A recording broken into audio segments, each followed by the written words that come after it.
Hadīth 1. Narrated Abdullāh bin Umar, Allah's Messenger, peace and blessings be upon him, said, "It is not permissible for any Muslim who has something to will to stay for 2 nights without having his last will and testament written and kept ready with him." Hadīth 2.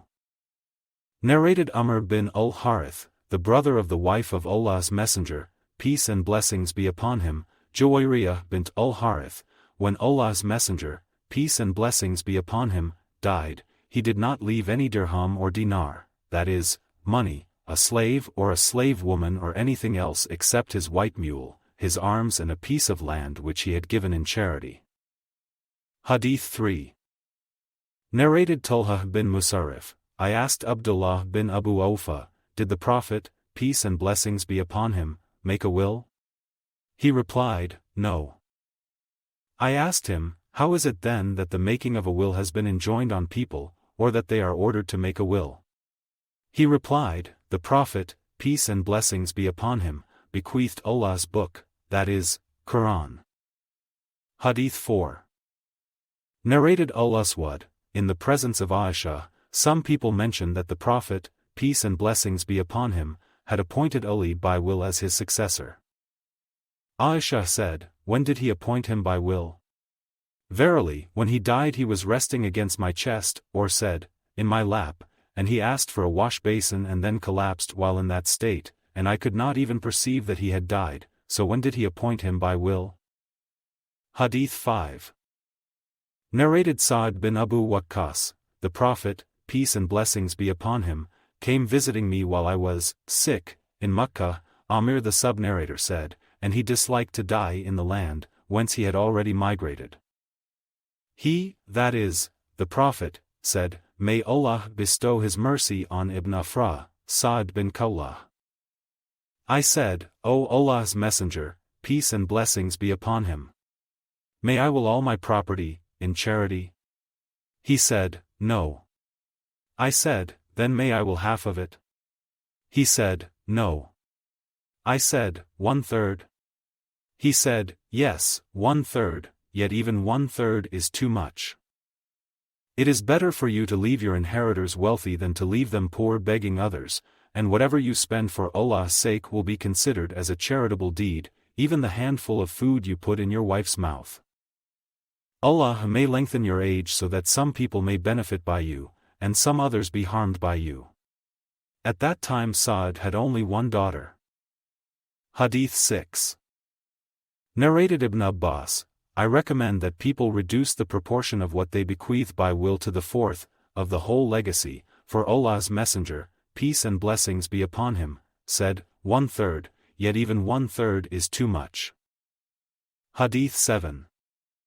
Narrated Sa'd, I fell sick and the Prophet, peace and blessings be upon him, paid me a visit. I said to him, O Allah's Messenger, peace and blessings be upon him. I invoke Allah that he may not let me expire in the land whence I migrated, that is, Makkah. He said, may Allah give you health and let the people benefit by you. I said, I want to will my property, and I have only one daughter and I want to will half of my property, to be given in charity. He said, half is too much. I said, then I will 1/3. He said, 1/3, yet even 1/3 is too much. The narrator added, so the people started to will 1/3 of their property and that was permitted for them. Hadīth 8. Narrated Aisha, the wife of the Prophet, Utbah bin Abi Waqqas entrusted, his son, to his brother Sa'd bin Abi Waqqas saying, the son of the slave girl of Zamah is my illegal son, take him into your custody. So, during the year of the conquest of Makkah, Sa'd took the boy and said, this is my brother's son whom my brother entrusted to me. Abu bin Zamah got up and said, he is my brother and the son of the slave girl of my father and was born on my father's bed. Then both of them came to Allah's apostle, and Sa'd said, O Allah's Messenger, peace and blessings be upon him. This is my brother's son whom my brother entrusted to me. Then Abu bin Zamah got up and said, this is my brother and the son of the slave girl of my father. Allah's Messenger, peace and blessings be upon him, said, O Abu bin Zamah. This boy is for you, as the boy belongs to the bed, where he was born, and for the adulterer is the stone, that is, deprivation. Then the Prophet, peace and blessings be upon him, said to his wife Saudah bint Zam'ah, screen yourself from this boy, when he saw the boy's resemblance to Utbah. Since then the boy did not see Saudah till he died. Hadīth 9. Narrated on us, a Jew crushed the head of a girl between two stones. She was asked, who has done so to you, so and so? So and so? Till the name of the Jew was mentioned, whereupon she nodded, in agreement. So the Jew was brought and was questioned till he confessed. The Prophet, peace and blessings be upon him, then ordered that his head be crushed with stones. Hadīth 10.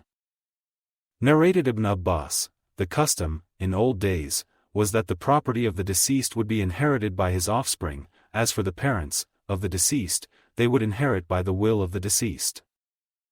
Then, Allah cancelled from that custom whatever He wished and fixed for the male double the amount inherited by the female, and for each parent a sixth of the whole legacy, and for the wife an eighth or a fourth, and for the husband a half or a fourth. Hadīth 11. Narrated Abu Hurairah, a man asked the Prophet, O Allah's Messenger, peace and blessings be upon him, what kind of charity is the best? He replied, to give in charity when you are healthy and greedy, hoping to be wealthy and afraid of becoming poor. Don't delay giving in charity till the time when you are on the deathbed, when you say, give so much to so-and-so and so much to so-and-so, and at that time the property is not yours but it belongs to so-and-so, that is, your inheritors. Hadīth 12. Narrated Abu Hurairah, the Prophet, peace and blessings be upon him, said, the signs of a hypocrite are three: whenever he speaks he tells a lie, whenever he is entrusted he proves dishonest, whenever he promises he breaks his promise. Hadīth 13. Narrated Urwah bin Az-Zubayr, Hakim bin Hizam said, I asked Allah's Messenger, peace and blessings be upon him, for something, and he gave me, and I asked him again and he gave me, and said, O Hakim, this wealth is green and sweet, that is, as tempting as fruits, and whoever takes it without greed then he is blessed in it, and whoever takes it with greediness, he is not blessed in it, and he is like one who eats and never gets satisfied. The upper, that is, giving, hand is better than the lower, that is, taking, hand. Hakim added, I said, O Allah's Messenger, peace and blessings be upon him, by him who has sent you with the truth, I will never demand anything from anybody after you till I die. Afterwards, Abu Bakr used to call Hakim to give him something, but he refused to accept anything from him. Then Umar called him to give him something, but he refused. Then Umar said, O Muslims, I offered to him, that is, Hakim, his share which Allah has ordained for him from this booty, and he refuses to take it. Thus Hakim did not ask anybody for anything after the Prophet, till he died, may Allah bestow His mercy upon him. Hadīth 14. Narrated Ibn Umar, I heard Allah's Messenger, peace and blessings be upon him, saying, all of you are guardians and responsible for your charges, the ruler, that is, Imam, is a guardian and responsible for his subjects, and a man is a guardian of his family and is responsible for his charges, and a lady is a guardian in the house of her husband and is responsible for her charge, and a servant is a guardian of the property of his master and is responsible for his charge. I think he also said, and a man is a guardian of the property of his father. Hadīth 15. Narrated on us, the Prophet, peace and blessings be upon him, said to Abu Talha, I recommend that you divide this garden amongst your relatives. Abu Talha said, O Allah's Messenger, peace and blessings be upon him, I will do the same. So Abu Talha divided it among his relatives and cousins. Ibn Abbas said, when the Quranic verse, warn your nearest kinsman, Surah 26, Ayah 214, was revealed, the Prophet, peace and blessings be upon him, started calling the various big families of Quraysh, O Bani Fihr, O Bani Adi, Abu Hurairah said, when the verse, "Warn your nearest kinsman," was revealed, the Prophet, peace and blessings be upon him, said, in a loud voice, "O people of Quraysh." Hadīth 16. Narrated Abu Hurairah, when Allah revealed the verse, "Warn your nearest kinsman," Allah's Messenger, peace and blessings be upon him, got up and said, "O people of Quraysh," or said similar words. Buy, that is, save yourselves, from the hellfire, as I cannot save you from Allah's punishment, O Bani Abd Manaf. I cannot save you from Allah's punishment, O Ṣaḥīḥ, the aunt of Allah's Messenger, peace and blessings be upon him. I cannot save you from Allah's punishment, O Fatimah bint Muhammad. Ask me anything from my wealth, but I cannot save you from Allah's punishment. Hadīth 17. Narrated on us, the Prophet, peace and blessings be upon him, saw a man driving a badana, that is, camel for sacrifice, and said to him, "Ride on it." The man said, "O Allah's Messenger, peace and blessings be upon him. It is a badana." The Prophet, peace and blessings be upon him, repeated his order, and on the third or fourth time he said, "Ride it, woe to you," or said, "May Allah be merciful to you." Hadīth 18. Narrated Abu Hurairah, Allah's Messenger, peace and blessings be upon him, saw a man driving a badana and said to him, "Ride on it," and on the second or the third time he added, "Woe to you." Hadīth 19. Narrated Ibn Abbas, the mother of Sa'd bin Ubadah died in his absence. He said, "O Allah's Messenger, peace and blessings be upon him. My mother died in my absence, will it be of any benefit for her if I give Sadaqa on her behalf?" The Prophet, peace and blessings be upon him, said, "Yes." Sa'd said, "I make you a witness that I gave my garden called Al-Makraf in charity on her behalf." Hadīth 20.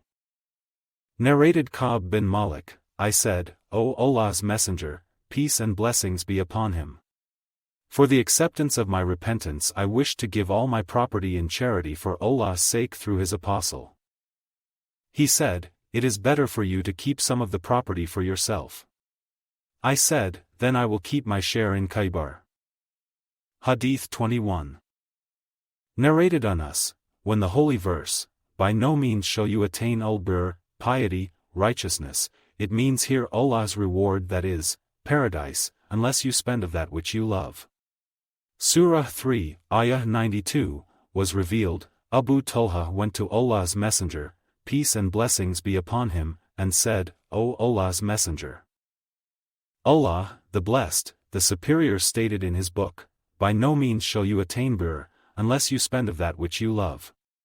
Surah 3, Ayah 92, and the most beloved property to me is Bayruha, which was a garden where Allah's Messenger, peace and blessings be upon him, used to go to sit in its shade and drink from its water. I give it to Allah and his Messenger, peace and blessings be upon him, hoping for Allah's reward in the hereafter. So, O Allah's Messenger, use it as Allah orders you to use it. Allah's Messenger, peace and blessings be upon him, said, "Bravo. O Abu Talha, it is fruitful property.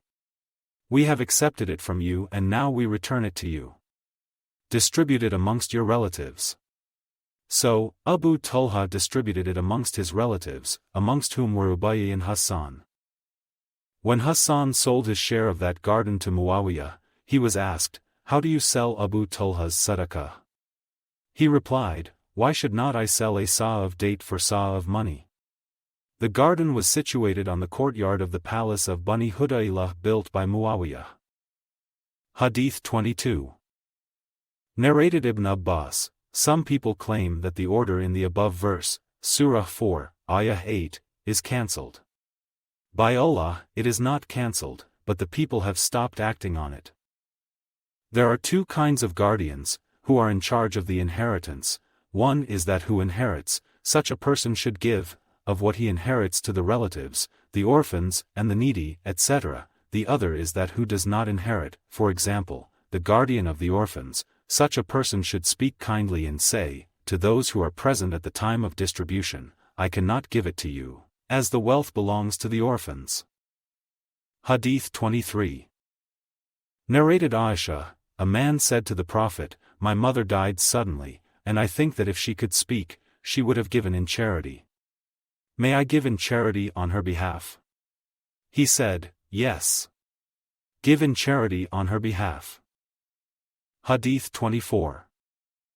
Narrated Ibn Abbas, Sa'd bin Ubadah consulted Allah's Messenger, peace and blessings be upon him, saying, my mother died and she had an unfulfilled vow. The Prophet, peace and blessings be upon him, said, fulfill it on her behalf. Hadīth 25. Narrated Ibn Abbas, that the mother of Sa'd bin Ubadah, the brother of Bani Sa'dah, died in Sa'd's absence, so he came to the Prophet saying, O Allah's Messenger, peace and blessings be upon him. My mother died in my absence, will it benefit her if I give in charity on her behalf? The Prophet, peace and blessings be upon him, said, yes. Sa'd said, I take you as my witness that I give my garden al-Mikraf in charity on her behalf. Hadīth 26. Narrated Az-Zuhri, Urwah bin Az-Zubayr said that he asked Aisha about the meaning of the Quranic verse, and if you fear that you will not deal fairly with the orphan girls then marry other women of your choice. Surah 4, Ayat 2-3. Aisha said, it is about a female orphan under the guardianship of her guardian who is inclined towards her because of her beauty and wealth, and likes to marry her with a mahr less than what is given to women of her standard. So they, that is, guardians, were forbidden to marry the orphans unless they paid them a full appropriate mahr, otherwise, they were ordered to marry other women instead of them.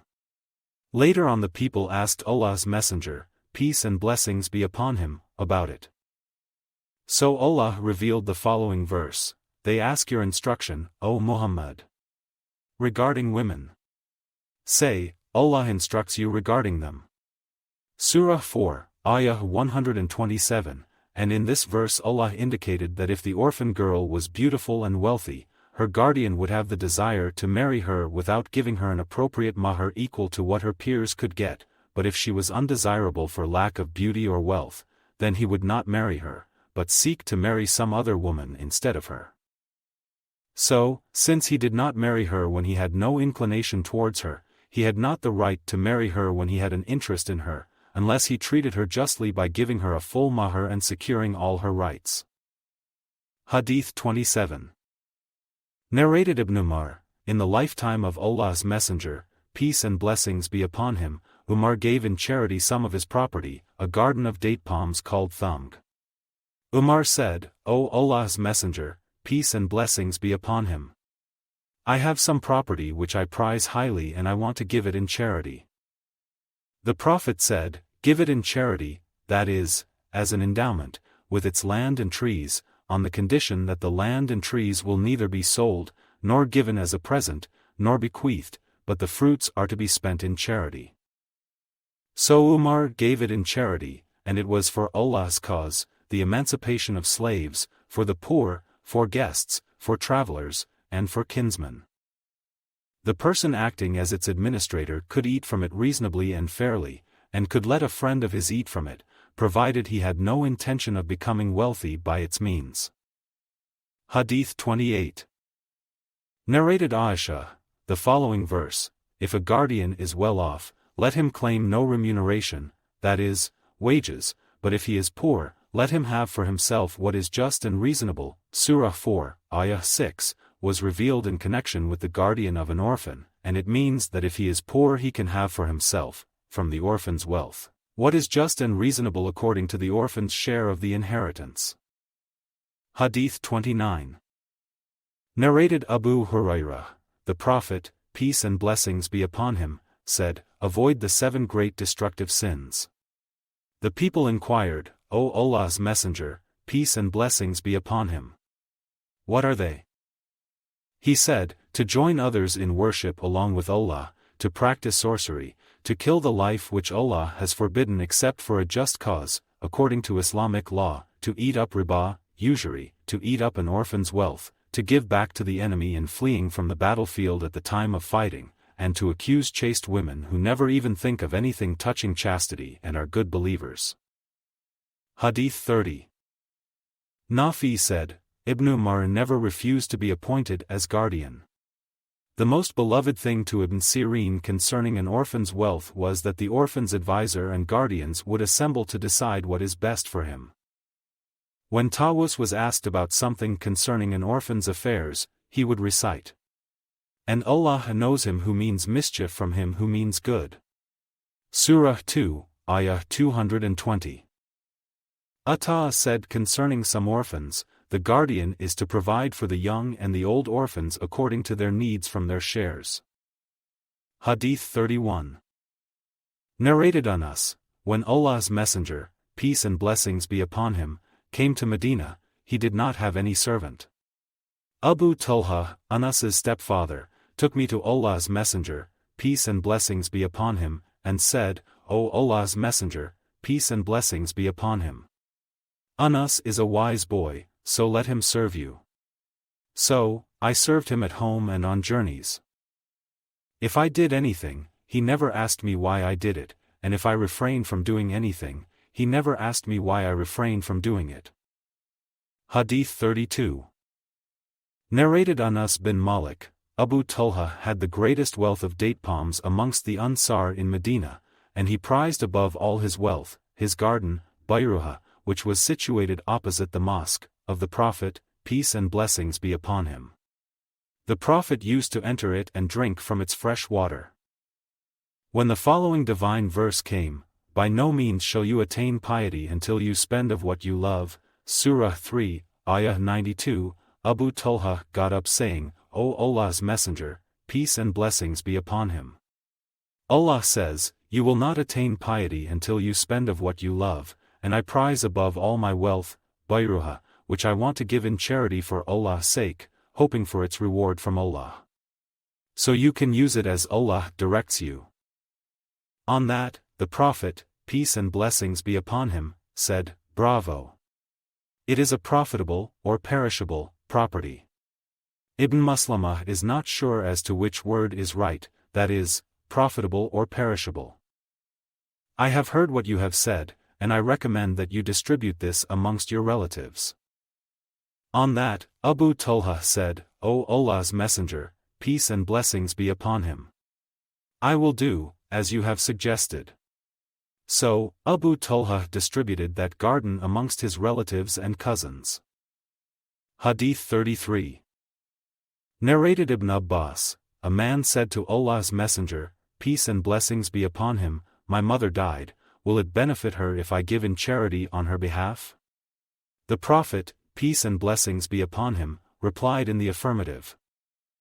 The man said, I have a garden and I make you a witness that I give it in charity on her behalf. Hadith 34. Narrated on us, when the Prophet, peace and blessings be upon him, ordered that the mosque be built, he said, O Bani an-Najjar, suggest to me a price for this garden of yours. They replied, by Allah, we will demand its price from none but Allah. Hadith 35. Narrated Ibn Umar, when Umar got a piece of land in Khaybar, he came to the Prophet, peace and blessings be upon him, saying, I have got a piece of land, better than which I have never got. So what do you advise me regarding it? The Prophet, peace and blessings be upon him, said, if you wish, you can keep it as an endowment to be used for charitable purposes. So, Umar gave the land in charity, that is, as an endowment, on the condition that the land would neither be sold, nor given as a present, nor bequeathed, and its yield would be used for the poor, the kinsmen, the emancipation of slaves, jihad, and for guests and travelers, and its administrator could eat in a reasonable just manner, and he also could feed his friends, without intending to be wealthy by its means. Hadith 36. Narrated Ibn Umar, Umar got some property in Khaybar and he came to the Prophet, peace and blessings be upon him, and informed him about it. The Prophet said to him, if you wish, you can give it in charity. So Umar gave it in charity, that is, as an endowment, the yield of which was to be used for the good of the poor, the needy, the kinsmen and the guests. Hadīth 37. Narrated Anas bin Malik, when Allah's Messenger, peace and blessings be upon him, came to Medina, he ordered that a mosque be built. He said, O Bani an-Najjar, suggest me a price for the garden of yours. They replied, By Allah, we will not ask its price except from Allah. Hadīth 38. Narrated Ibn Umar, once Umar gave a horse in charity to be used in holy fighting. It had been given to him by Allah's apostle. Umar gave it to another man to ride. Then Umar was informed that the man put the horse for sale, so he asked Allah's Messenger, peace and blessings be upon him, whether he could buy it. Allah's Messenger, peace and blessings be upon him, replied, You should not buy it, for you should not take back what you have given in charity. Hadīth 39. Narrated Abu Hurairah, Allah's Messenger, peace and blessings be upon him, said, My heirs will not inherit a dinar or a dirham, that is, money, for whatever I leave, excluding the adequate support of my wives and the wages of my employees, is given in charity. Hadīth 40. Narrated Ibn Umar, when Umar founded an endowment, he stipulated that its administrator could eat from it and also feed his friend, on the condition that he would not store anything for himself from it. Hadīth 41. Abu Abdurrahman narrated, when Uthman was circled by the rebels, he looked upon them from above and said, I ask you by Allah, I ask nobody but the companions of the Prophet, peace and blessings be upon him, don't you know that Allah's Messenger, peace and blessings be upon him, said, Whoever will buy and dig the well of Rumah will be granted paradise, and I bought and dug it? Don't you know that he said, Whoever equipped the army of Usra, that is, Tabuk's Ghazwa, will be granted paradise, and I equipped it? They attested whatever he said. When Umar founded his endowment he said, its administrator can eat from it. The management of the endowment can be taken over by the founder himself or any other person, for both cases are permissible. Hadīth 42. Narrated Anas, the Prophet, peace and blessings be upon him, said, at the time of building the mosque, O Bani an-Najjar, suggest to me a price for your garden. They replied, We do not ask its price except from Allah. Hadīth 43. Ibn Abbas said, A man from the tribe of Bani Sahm went out in the company of Tamim ad-Dari and Adi bin Badda. The man of Bani Sahm died in a land where there was no Muslim. When Tamim and Adi returned conveying the property of the deceased, they claimed that they had lost a silver bowl with gold engraving. Allah's Messenger, peace and blessings be upon him, made them take an oath, to confirm their claim, and then the bowl was found in Makkah with some people who claimed that they had bought it from Tamim and Adi. Then 2 witnesses from the relatives of the deceased got up and swore that their witnesses were more valid than the witnesses of Adi and Tamim, and that the bowl belonged to their deceased fellow. So, this verse was revealed in connection with this case, O you who believe. When death approached any of you. Surah 5, Ayah 106. Hadīth 44. Narrated Jabir bin Abdullāh al-Ansari, My father was martyred on the day of the Ghazwa of Uhud and left 6 daughters and some debts to be paid. When the time of plucking the date fruits came, I went to Allah's Messenger, peace and blessings be upon him, and said, O Allah's Apostle, you know that my father was martyred on Uhud's day and owed much debt, and I wish that the creditors would see you. The Prophet, peace and blessings be upon him, said, Go and collect the various kinds of dates and place them separately in heaps. I did accordingly and called him. On seeing him, the creditors started claiming their rights pressingly at that time. When the Prophet, peace and blessings be upon him, saw how they behaved, he went round the biggest heap for 3 times and sat over it and said, Call your companions, that is, the creditors. Then he kept on measuring and giving them, till Allah cleared all my father's debts. By Allah, it would have pleased me that Allah would clear the debts of my father, even though I had not taken a single date to my sisters. But by Allah, all the heaps were complete, as they were, and I looked at the heap where Allah's Messenger, peace and blessings be upon him, was sitting and noticed as if not a single date had been taken thereof.